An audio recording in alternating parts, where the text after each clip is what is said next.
আপনি যদি কখনো গাড়ি নষ্ট হয়ে রাস্তায় পড়ে থাকেন তাহলে বুঝতে পারছেন এটা কতটা বিরক্তিকর হতে পারে।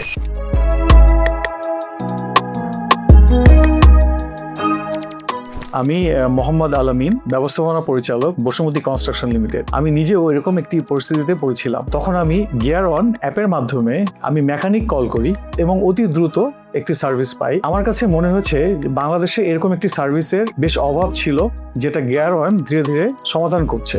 এই ধরনের সার্ভিস গিয়ার অন যদিও বাংলাদেশে শুরু করেছে, আমার বিশ্বাস বাংলাদেশের সফলতার সাথে সাথে তারা বিশ্বের বিভিন্ন দেশেও ছড়িয়ে পড়বে এবং সেখানে তারা সার্ভিস দিতে সক্ষম হবে। সর্বোপরি গিয়ার অনের এই সেবাটি আমার কাছে দুর্দান্ত লেগেছে। আমার কাছে মনে হয়েছে যে তারা একটি যোগ্য কোম্পানি এবং যথাসময়ে সার্ভিস দেওয়ার ক্ষমতা রাখে। যদি আপনারা এই ধরনের সমস্যায় পড়েন, অবশ্যই গিয়ার অনের মাধ্যমে আপনারা সার্ভিসটি নিতে পারেন। Anytime, anywhere. Gear On. Mechanics at your doorstep.